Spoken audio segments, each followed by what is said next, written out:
We start with breaking news this morning for the South Texas region. The Guadalupe River is quickly rising and residents are urged to seek higher ground. The National Weather Service has announced a flash flood emergency in Uvalde Estates and Canipa until about 10 a.m. This is a life-threatening emergency and you should seek higher ground now. Kerr County is also experiencing catastrophic flooding. The Guadalupe River has surged dangerously in the Texas Hill Country, and in Hunt, the river jumped over 10 feet in just 1 hour.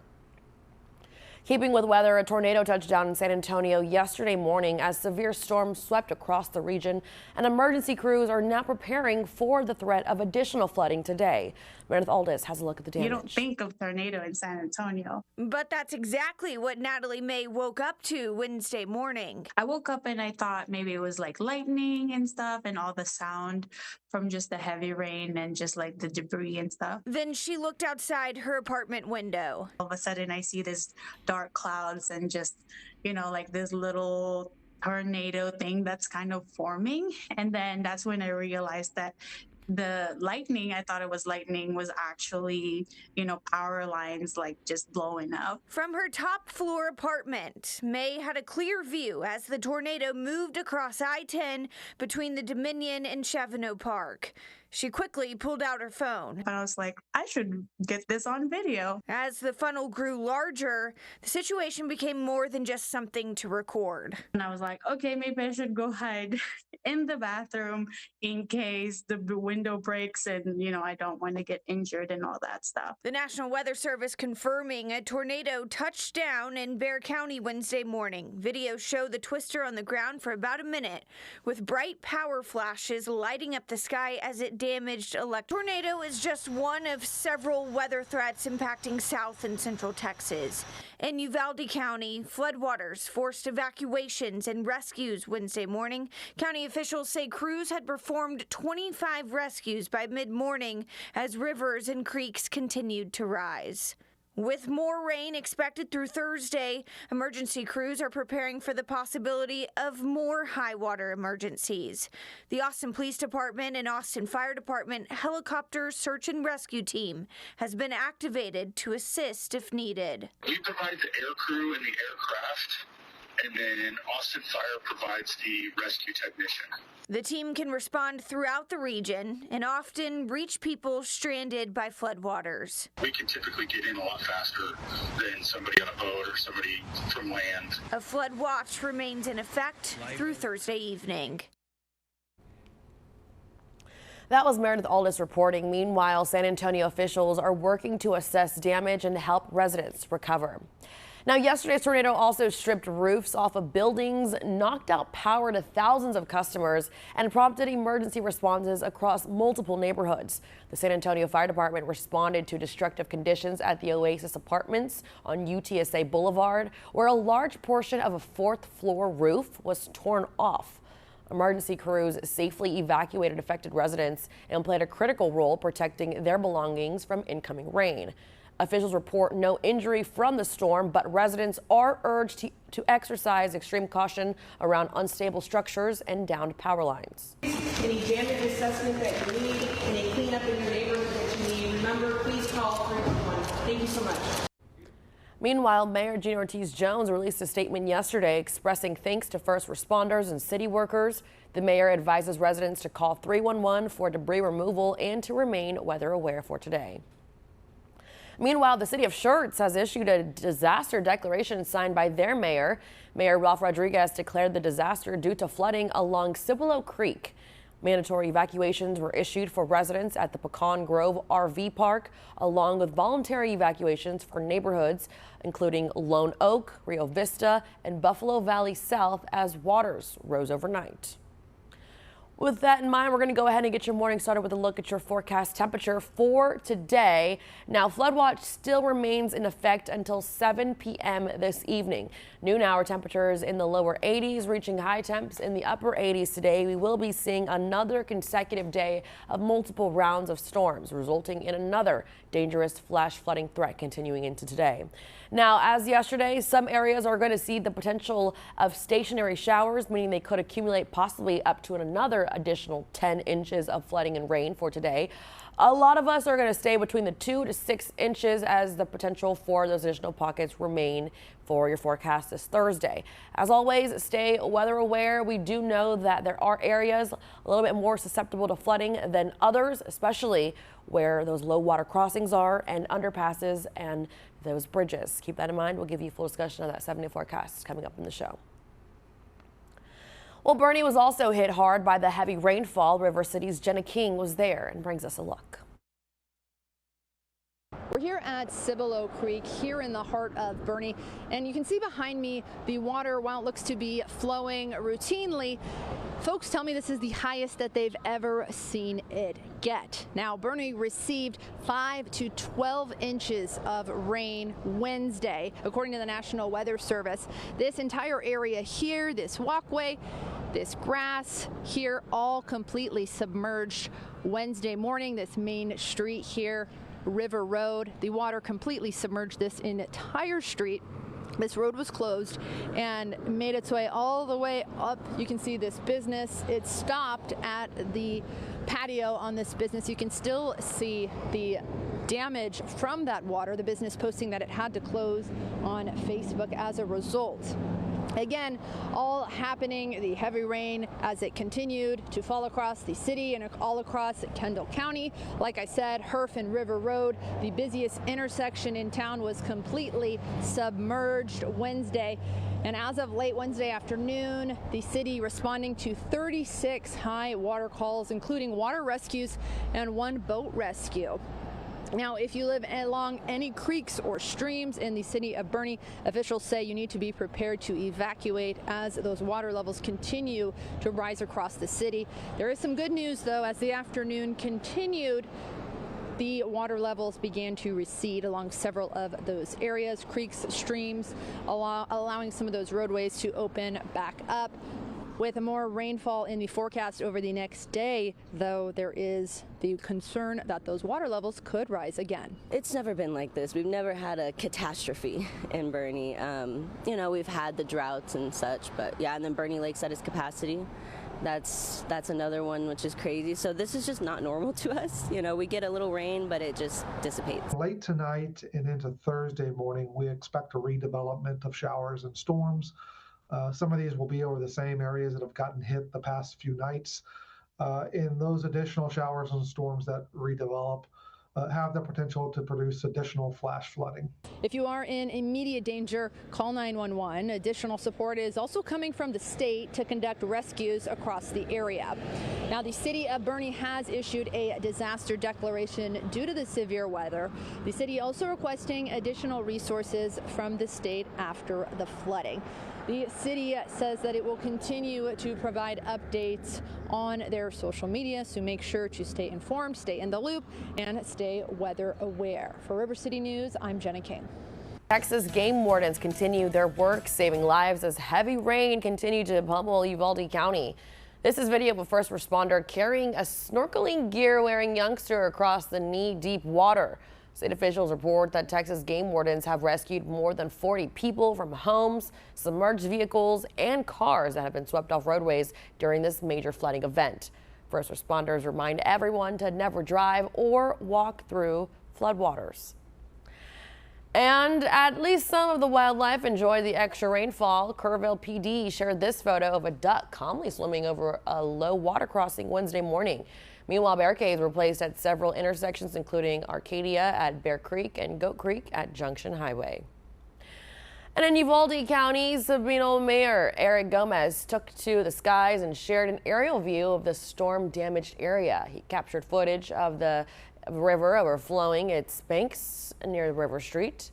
Officials noted heavy runoff flowing away from the city, but urged residents to exercise extra precaution and awareness as rain continues into the forecast. That is definitely going to be the topic of discussion for today's forecast. When we take a look at what we can expect today, we are still issued in a flood watch. It is supposed to expire at 7 p.m. today. However, there is a chance that the National Weather Service could potentially plan to make it expire a little later. The reason being is because this forecast model is actually showing rain conditions to continue past that flood watch expiration of 7 p.m. and could possibly be ending at 9 p.m. We've got showers continuing throughout the day. 8 p.m. showers being present as well. High temps in the upper 70s. A little bit warmer than what we have been seeing in the past 48 hours with those high temps in the upper 70s. 82 degrees by that noon hour. We are going to be seeing another heavy day of rainfall. Some of these stationary storms could produce another 10 inches to be possible, more so in the same areas more west of the San Antonio 90 and 35 corridor area. But here locally, we could see another wave of about 2 to 6 inches. So flooding is susceptible, and that is going to be the big threat once again as we head into today. It's also that time in the morning where we feature our furry friend. Everybody meets Sputzer. Sputzer is a little kitty looking for a forever home. Temperature is going like this across the region. We still got a few tastes of some triple-digit heat. Some of us getting a minor cool down as well, some lingering lower to mid-upper 80s, and we've got some lower 90s as well, not only in LA, but across the Texas region. Our friends off the coast in Houston at 92, Laredo at 97.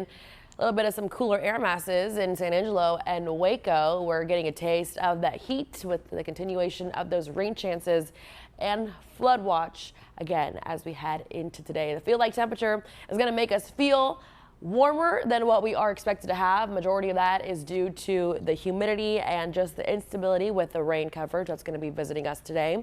As we've been mentioning, this is not going to be an all-week event.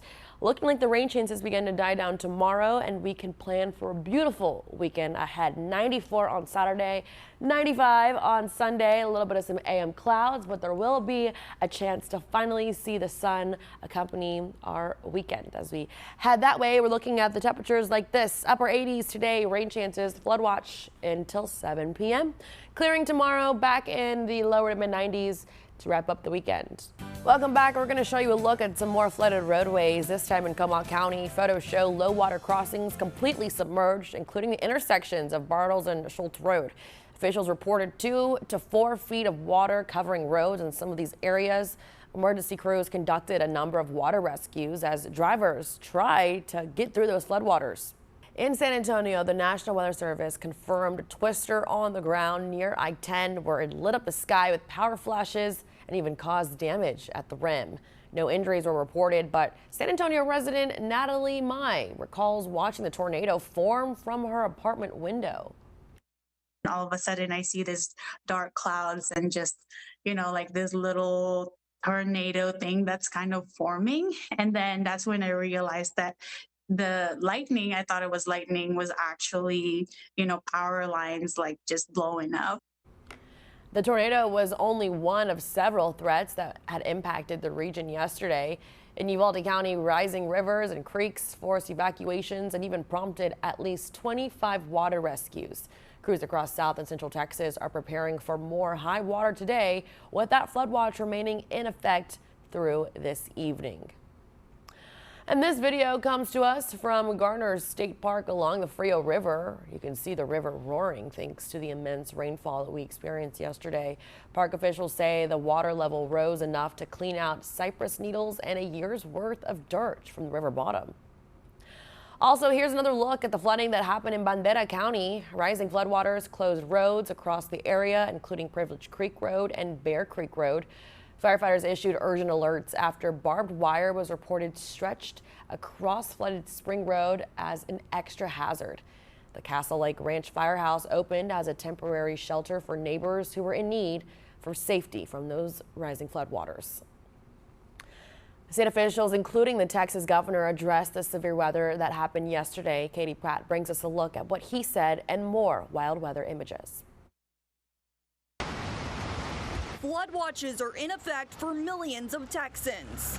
We are dealing with and responding to a flood that is likely going to break records in Texas history.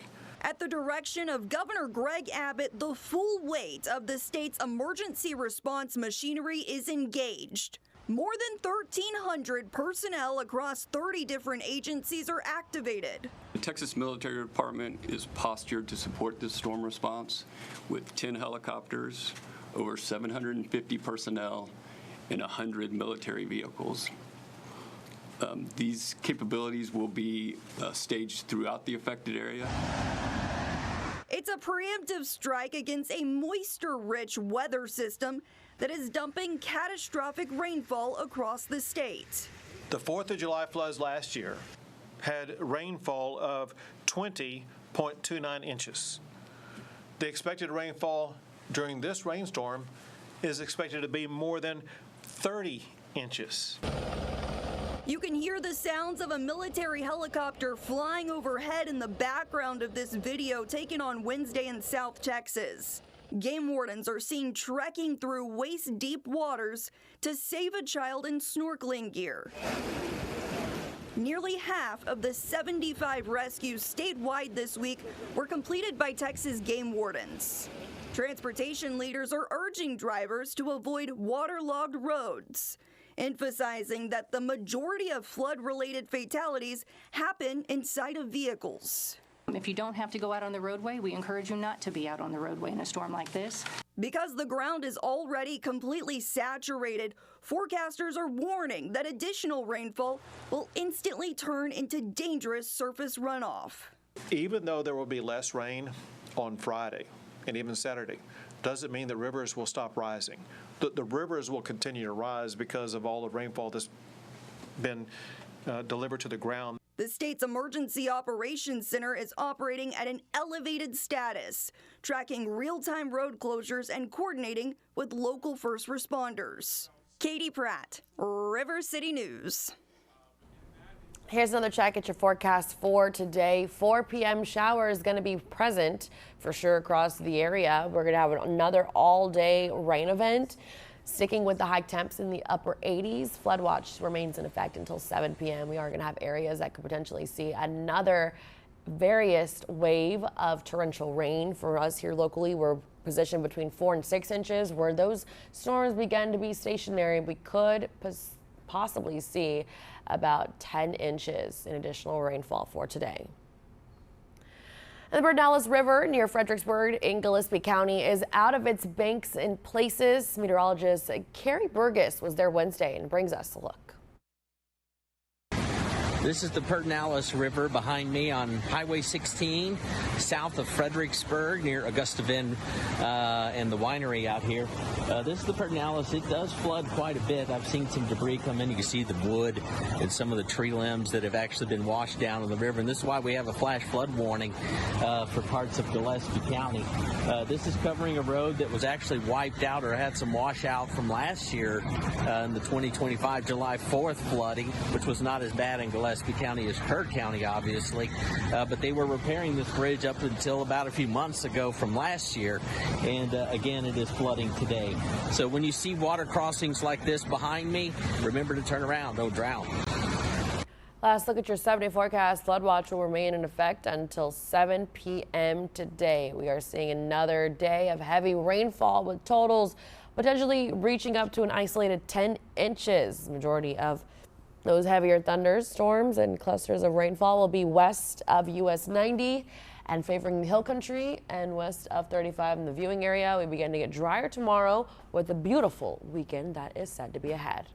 I'm Atiana San Miguel. Thank you for watching our story. If you would like to see more like it, be sure to hit that subscribe button. Also, be sure to watch us weekday mornings at 7 and 11 a.m. on KCWX. See you on the next one.